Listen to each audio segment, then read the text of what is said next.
Good evening. It's Tuesday, the 9th of February 2021. Human Crossings 9 stories about refugees. And I've been reading to you a story entitled Amina's Diary, a journey crossing the borders to human unity, written by Noha. And we've reached the part in the story where Amina had met Rubina as they were queuing for food in a refugee camp. Idamini camp on the Macedonian border had built up a reputation for being the last bastion of Europe, stemming the tide of refugees fleeing war-torn countries. Conditions were very bad. The rain and the mud didn't help. People camped in flimsy, waterlogged tents by the railway, hoping they could find refuge in the slow-moving trains heading over the borders. The Greeks were more lenient than the Macedonians, I had heard. The Greek ID card I got in Athens allowed me to travel in the country up to the Macedonian border. My primary task was to find an agent to get me across. Other refugees said that Macedonia kept closing the border. In November, they closed the border and allowed only Syrians, Iraqis, and Afghans through. They called them SIAS. They then evicted non-SIAS a month later and sent them back to Athens. I am the only dark-faced here. Not many Sudanese come this route. There are also very few women travelling alone. I met one or two Afghan women. They kept themselves to themselves. Rubina is the only person who I have really connected with. 3rd of March 2016. Idamini refugee camp, Macedonian border. I have gotten to know Rubina better. I entered her tent and saw a small boy and girl huddled together, sleeping in the corner of their cramped temporary home. My brother and sister, she whispered.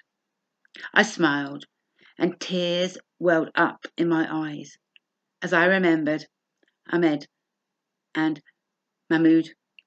I prayed they were both safe. We took our shoes off and sat down on the bed to share our cake. I put down the piece of cardboard I had collected and sat down beside her. She looked at me inquisitively. I noticed her dainty features, long, mousy, full-bodied brown hair, large green eyes, fair skin, a small nose, and thin lips. She was beautiful. I come from Syria, she said. And you? I am from Sudan. Ah, Sudan. I haven't seen many Sudanese people here. We have come through Turkey. It has been a very difficult journey, Rubina said. I came through Egypt. Yes, everyone's journey has been difficult. I sighed. Rubina started to cry again. My mother died after leaving Syria. My father took it so badly. He is very depressed. We left all our life behind in Syria. I am so sorry to hear that.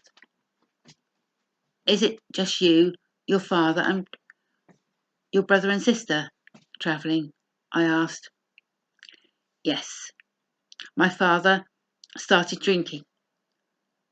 I don't know how to help him. She started to cry harder now. I put my arm around her. It's okay, I reassured her. Everything will work out in the end. Have faith. That's what my mother used to say, and here I was saying it back. Maybe what connected me with this young girl was she reminded me of me. I looked at her. She was young to have taken on so much hardship and responsibility. I was 11 when the war in Darfur had erupted. And that's where we'll leave it for today. And we can see how this relationship developed tomorrow. Human Crossings, 9 stories about refugees, can be found on Amazon and on its Facebook page. Good night, Diane Hands.